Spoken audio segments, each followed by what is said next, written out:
मैं परवेज़ अख्तर खान, पुत्र स्वर्गीय रहमत अली खान, मोहल्ला मोहल्लीपुरा निकट बम्बैया मस्जिद, वार्ड नंबर 21, जिला बहराइच का रहने वाला हूँ।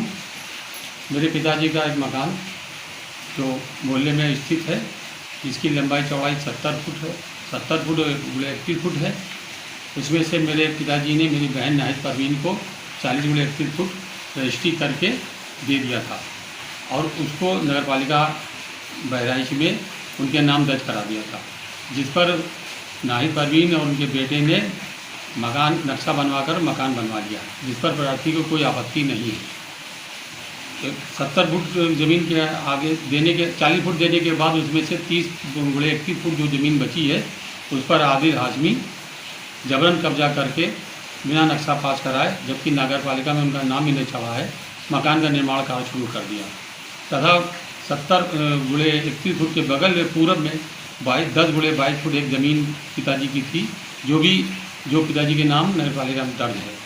उस पर मोहम्मद जुबैर खान ने कब्जा कर जबरन बिना नक्शा पास कराए, बिना नगर पालिका में नाम चढ़वाए मकान बनवाना शुरू कर दिया। प्रार्थी को जब मालूम हुआ कि उन लोग काम कर रहे हैं, प्रार्थी नानपारा चीनी में कार्य करता था, नानपारा में रहता था, जिस कारण बहराइच जाना कम होता था। प्रार्थी को जिस बात का मालूम हुआ कि लोग ज़मीन पर कब्जा कर रहे हैं, कार्य कर रहे हैं, प्रार्थी ने जाकर मना किया तो मारपीट की धमकी दी और जान से मार देंगे अगर यहाँ आओगे। तो उन्होंने आगे 31 फुट पर अपनी 40 फुट के आगे ज़मीन जो 31 फुट थी उस पर कार्य निर्माण करके जीना बना लिया, लैट्रिन बाथरूम बना ली, बाउंड्री बना ली और गेट बना ली। गेट लगाने के समय मैं जब गया तो पुलिस की मदद मांगी, पुलिस की मदद भी नहीं आई।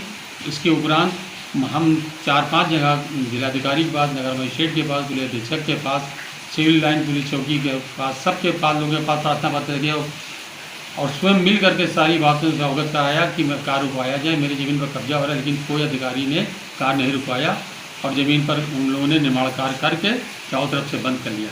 मोहम्मद जुबैर खान ने 10 22 पर कब्जा करके कमरा बनवा दिया।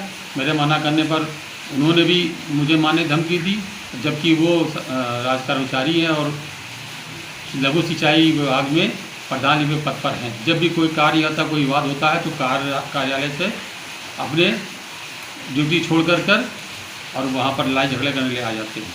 कई बार मौखिक और लिखित रूप में जिलाधिकारी नगर मजिस्ट्रेट को देने के बाद नगर मजिस्ट्रेट ने अपने इंस्पेक्टर और जेई को मौके का निरीक्षण करने के लिए भेजा।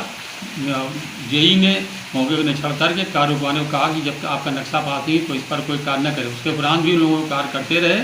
पूरा जब कार्य करने के बाद हमने कहा कि कार्य हो गया है, आपने नक्शा पास भी नहीं किया और कार्य हो गया, नगर पालिका में भी नहीं चला, किसी के नाम ज़मीन दर्ज नहीं है, न भूमि मालिक हैं, इस प्रकार कार्य किस तरह हो रहा है। इस पर जिलाधिकारी, पुलिस अधीक्षक और नगर मजिस्ट्रेट ने कहा कि यहाँ चले जाओ, उनके पास चले जाओ, इनके पास चले जाओ। मैं सिर्फ दौड़ता रहा, 20 दिन से लगातार दौड़ कर थक गया, लेकिन मेरा कोई कार्य नहीं हुआ और सब ने अपना निर्माण कार्य पूरा कर लिया। प्रार्थी को जान माल का खतरा है। जब भी मैं जाता हूँ तो कई लोग इकट्ठा हो जाते हैं, मैं अकेला खड़ा रहता हूँ। मैं सेवानिवृत्त कर्मचारी हूँ, मेरे पास कोई कार भी नहीं है और मैं लड़ाई झगड़ा कर नहीं सकता। मेरी आयु 63 वर्ष है, जिस कारण मैं किसी प्रकार का वाद विवाद करना चाहता। मेरी ज़मीन जो पड़ी हुई है 30 फुट पिता के नाम दर्ज है नगर पालिका में, वो दिलाई जाए। अब 10 22 वही पिता के नाम वो दिलाई जाए। इस पर निर्माण कार्य हुआ है, उसको गिराया जाए।